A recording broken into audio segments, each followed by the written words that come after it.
और एक निर्जल स्थान पर गांव से दूर एक नीम के वृक्ष के नीचे बैठ करके तब साधना में रत हो गए। साधना में ऐसे लीन हुए कि दिन की खबर नहीं, ना रात का पता, सर्दी गर्मी बारिश सब अपने शरीर पे सहा। शरीर पर वस्त्र है अथवा नहीं, इस बात की किसे सुध थी। दिन रात भजन में इस तरह से लीन हो गए कि सर्दी गर्मी एक करते हुए पहले दिन फिर दिन, महीने में, महीनों में, साल में परिवर्तन होते चले गए, ऋतुएं आदि बदलती चली गई। लेकिन आप इस तरह से तपस्या में लीन हुए कि जैसे आपने ठान ही लिया था कि अपने गुरुदेव के बच्चों का पूर्ण रूप से पालन करना है। न खाने की सुध, न पीने की होश, दिन रात साधना में रत रहते। लोगों ने देखा कि ये नंगे पांव आने वाले एक फकीर ना जाने कहां से जो आए हैं, साधना में इतने लीन हैं, कुछ खाते भी नहीं, पीते भी नहीं, दिन रात बस भजन में मस्त रहते हैं। लोगों ने अपने घर से भोजन बना करके आपको देने के लिए जब आते तो कभी मौज होती खा लेते, नहीं तो लोग वही रख करके चले जाते। वहां के पशु पक्षी इधर उधर उस भोजन को बिखेर जाते।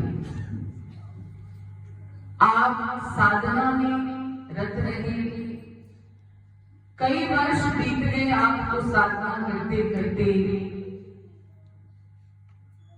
लेकिन आपने अपनी साधना में अपना आप लीन करते हुए उस ईश्वरीय शक्ति को प्राप्त करने की ठान ली। आपकी साधना देख करके एक बार दादा गुरुदेव जी का आगमन हुआ आगरा में। उस वक्त एक बसंत के दिन दादा गुरुदेव जी ने एक धुना प्रचंड किया और उसमें कुछ ऐसे मंत्र पढ़े और उस कुदरत से प्रार्थना की कि आप जो ये धुना तपने जा रहा है, इसमें अग्नि रूप आकर के प्रचंड हो जाइए और जो साधना का कार्य आरंभ किया है उसे पूर्ण रूप से आप संपूर्ण कीजिए। दादा गुरुदेव जी की प्रार्थना स्वीकार हुई और वह धुना प्रचंड हुआ। गुरुदेव ने अपने शिष्यों को साधना में और तल्लीन किया, लेकिन जब आप आए थे तो आपके शरीर में फालिज गिरने के कारण आपका स्वास्थ्य कुछ ठीक नहीं था। जब श्री गुरु महाराज जी ने आपके स्वास्थ्य के बारे में महसूस किया कि आप ठीक नहीं हैं, तो दिन रात आपकी सेवा में जुट गए। आपकी इतनी सेवा की कि आपका शरीर 8 महीनों में बिल्कुल स्वस्थ हो गया। गुरु महाराज जी की सेवा देख करके दादा गुरुदेव जी ने इतने आपको वरदान दिए, क्योंकि जब गुरु अपने शिष्य पर प्रसन्न होते हैं तो अपना आप ही उसे प्रदान कर देते हैं, अपनी सारी शक्तियां उसे दे देते हैं। धुने को तपा करके शिष्य को उसमें आरूढ़ कर आप जयपुर पधार गए। काफी वर्ष तक श्री गुरु महाराज जी धुने में समाधि लगा करके बैठ करके धुने के पास साधनारत रहे। एक दिन अचानक गुरुदेव के मिलने की तीव्र आशा आपके हृदय में उत्पन्न हुई। आप धुने से उठे और जयपुर चले गए। उधर दादा गुरुदेव जी सत्संग फरमा रहे थे, पंडाल लगा हुआ था, काफी संगत वहां बैठी थी, सत्संग सुन रही थी। आपने जाते ही दादा गुरुदेव जी के पावन चरणों में जब प्रणाम किया तो दादा गुरुदेव जी ने आपको तुरंत वहां से जाने का हुक्म सुना दिया। आप उसी अवस्था में दंडवत प्रणाम करके वहां से वापस हो गए। जब शिष्य गुरु की आज्ञा पर पूर्ण रूप से समर्पण हो जाता है तो गुरु उसकी आज्ञा पालन को देख करके अपने हृदय को द्रवित कर लेते हैं। यही हाल दादा गुरुदेव श्री परम दयाल जी का हुआ। श्री गुरु महाराज जी वहां से वापस लौट आए और दादा गुरुदेव जी के आंखों की कोर ढीली हो गई। दिल से दुआ निकल रही थी अपने शिष्य के लिए। जब गुरु महाराज जी वहां से वापस जा रहे थे तो रास्ते में दादा गुरुदेव जी के एक शिष्य को मिले और वो अपने घर को ले गए, स्नान आदि करवा करके भोजन कराया। उसके बाद अपने पुत्र को कुछ पैसे दे करके कहा कि आप बाबा को स्टेशन पर छोड़ करके आओ, ट्रेन में बिठा कर, टिकट खरीद करके ट्रेन में बिठा करके आओ। और वहीं से सीधा वो भक्त जी दादा गुरुदेव श्री परम दयाल जी की महाराज जी के पास गए और जाकर के सारी बात उन्हें सुना दी। ये सुनकर के दादा गुरुदेव जी उस भक्त पर बहुत प्रसन्न हुए और फरमाया, आपने बहुत अच्छा किया जो उनको अपने घर ले जाकर के भोजन कराया। यहाँ तो सब दिल के अंधे बैठे थे जिन्होंने उनको एक घूंट जल का भी नहीं पूछा। उनके ऐसे कार्य पर दादा गुरुदेव जी प्रसन्न हो गए और उन्हें बहुत आशीर्वाद दिया। उधर श्री गुरु महाराज जी अपने गुरु के विक्षोभों की धधकती हुई अग्नि अपने हृदय में लेकर के सीधा आगरा पर आ गए और आकर के धोने के पास ऐसी समाधि लगाई कि फिर ना दिन की होश रही ना रात की, दिन रात समाधि में रत रहे, ना खाना ना पीना, कभी कभार नीम के पत्ते उबाल करके खा लेते थे।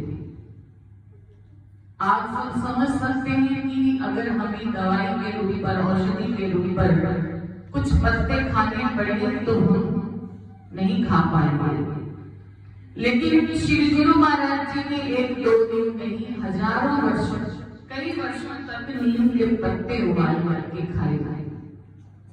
गांव के छोटे छोटे बच्चे जब वहां पर आते तो उनको भी हरिहर नाम की ध्वनि उनके कानों में फूंकते और उनसे हरिहर नाम जपवाते।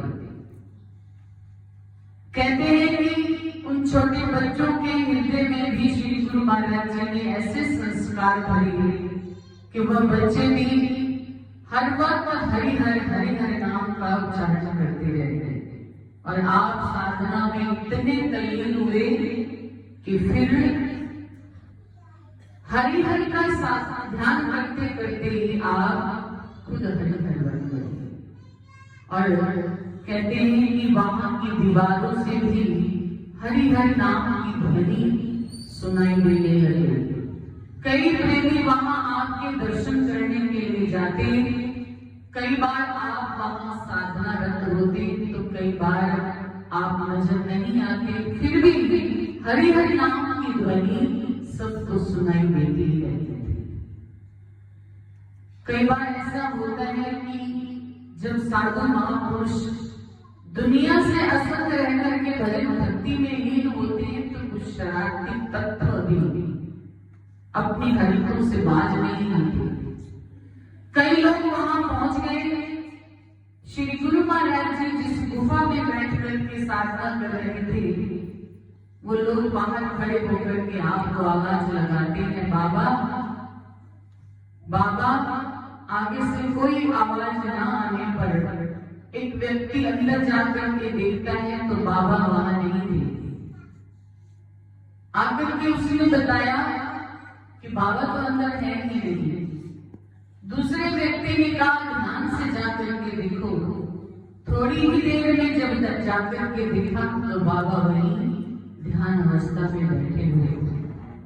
जाकर के पूछा बाबा अभी तो आप यहाँ थे नहीं। तो श्री गुरु महाराज जी फरमाने लगे मैं अपने गुरुदेव श्री परमहंस जी के दर्शन करके जयपुर गया हुआ था। ऐसे वचन सुनकर के वे लोग हैरान रह गए कि देही में रहकर के देही से असंग और एक पल है एक पल नहीं है। लेकिन उनकी बुद्धि में ये समझ कैसे आ सकती थी? जिनके मस्तिष्क में हमेशा विकार ही भरे रहते हैं वो भला इस शक्ति को कैसे जान पाते? आवाज लगा करके बाबा से कई बार कहते बाबा आपके बोलने पर कुत्ता चढ़ गया है कि उनको साधना से उठाने की कोशिश करना। लेकिन बाबा तो अंतर्यामी थे जो अंतर्मन से अपने गुरुदेव के दर्शन कर सकते हैं। वो क्या ये नहीं जानते कि बोलने वाला व्यक्ति कितना सच्चा है कितना झूठा है। ऐसे तप करते करते श्री गुरु महाराज जी अपनी साधना में इतने लीन हो गए कि साधना करते करते 13 वर्ष बीत गए। और शरीर जब आए थे तो चढ़ता यौवन था, लेकिन अब शरीर ने भी अपना रंग बदल लिया। गाली पिचक गई, आंखें अंदर को घुस गई, पूरा शरीर कमजोर हो गया। कई प्रेमियों से ये बात सहन ना हो सकी। उन्होंने श्री दादा गुरुदेव जी को आगरा से एक पत्र भेजा कि प्रभु आपके शिष्य भक्ति में साधना में इतने लीन है कि उन्हें तन मन की होश नहीं है। आप कृपा करके उनको पत्र लिख करके संदेश भेजिए कि वो अपने बैठने रहने के लिए एक छोटी सी झोपड़ी आदि बनवा ले ताकि सर्दी गर्मी से अपने शरीर को बचा सके। जब ये पत्र श्री दादा गुरुदेव जी के पास पहुंचा तो जब पढ़ा गया और सुनाया गया दादा गुरुदेव जी को तो प्रेमियों ने पूछा ये पत्र कहाँ से आया है? दादा गुरुदेव जी ने फरमाया ये पत्र आगरा से आया है। वहां के प्रेमियों ने बाबा स्वरूपानंद जी के लिए ये पत्र भेजा है कि वो जिस साधना में इतने तल्लीन है, शरीर की कोई होश नहीं है, अपनी सुध नहीं है, उनके लिए कुछ झोपड़ी आदि बनवाने के लिए उन्होंने प्रार्थना की है। लेकिन मैं उनसे क्या कहूं? वो तो उस निर्भय पद को प्राप्त कर चुके हैं। राम कृष्ण गुरु नानक कबीर सब रूपों को प्राप्त कर चुके हैं। इसलिए मैं उनकी मौज में दखल नहीं दूंगा, उनकी मौज ही मेरी मौज है। ये वचन जब दादा गुरुदेव जी ने फरमाए तो एक शिष्य और गुरु के अंदर कितना अभिमान आ गया। गुरुदेव को गर्व हुआ अपने शिष्य पर कि आज मेरे शिष्य ने उन शक्तियों को प्राप्त कर लिया है जो आज तक किसी और ने प्राप्त नहीं की। श्री गुरु महाराज जी ने इस तप साधना से प्रसन्न होकर के दादा गुरुदेव जी ने आशीर्वाद दिया कि जो भी इनसे नाम लेगा उसे 2 जहां की बरकत प्राप्त होगी और उसे जिस रूप में भी वो देखना चाहेंगे, राम है तो राम है, गुरु नानक हो तो गुरु नानक, कृष्ण हो तो कृष्ण है, कबीर हो तो कबीर है, वह हर रूपों में उनके साथ उन्हें दर्शन देते हुए नजर आएगा। तो प्रभु प्रेमियों, एक दिन भी हम घर बार कार्य व्यवहार छोड़ करके अगर हम गुरु के चरणों में बैठे उनकी आज्ञा को मानेंगे, तो ऐसा भी हमारे लिए करना बहुत मुश्किल है। और एक भावी शिष्य ने अपने गुरुदेव के वचनों का पालन करते हुए 13 वर्ष तक घोर तप किया,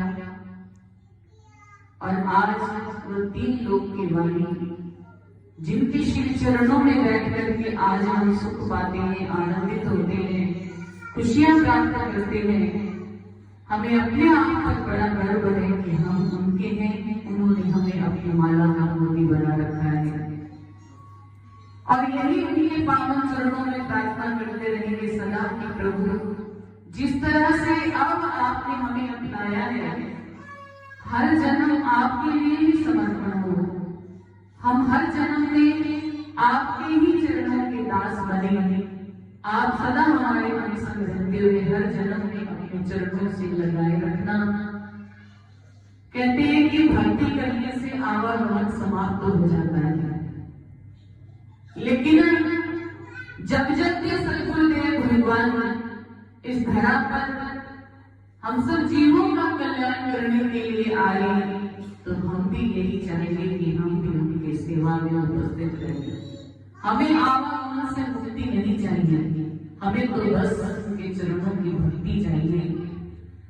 बस इतना चाहते हैं, क्योंकि अगर हम आवागमन से मुक्त हो गए तो किसी एक कोने में पड़े रहेंगे, लेकिन हम इस संसार में आकर के इस संसार में प्रभु नाम की महिमा को गा करके उनके चरणों का प्रेम प्राप्त करके अपने जीवन में सब खुशियां प्राप्त कर लेते हैं। इसीलिए बार बार अपने चरणों में प्रार्थना करेंगे कि प्रभु हमें सिर्फ और सिर्फ अपने चरणों की भक्ति देना। भगवान कृष्ण ने जब महाभारत समाप्त हो गया तो बुआ कुंती से कहा था कि बुआ मांगो, क्या मांगना चाहती हो, क्योंकि अब मेरे जाने का समय आ गया है, आप अपने लिए मुक्ति मांग लो। लेकिन बुआ कुंती ने सिर्फ और सिर्फ प्रभु से दुख मांगे थे कि प्रभु मुझे ना तो मुक्ति चाहिए और ना ही शक्ति चाहिए, मुझे तो सिर्फ और सिर्फ दुख देना। तो भगवान कृष्ण कहने लगे, बुआ ये क्या मांग रही हो? बुआ ने कहा कि प्रभु आप नहीं जानते, जब जब मुझ पर दुख संकट आया है तो मैंने आपको अपने पास पाया है। अब मेरे दुख समाप्त हुए हैं तो आप मुझसे दूर जा रहे हैं। इसीलिए जीवन में कभी भी इस बात को लेकर के कभी मत पछताना और दुखी होना कि हमारे जीवन में दुख क्यों है, परेशानियां क्यों है।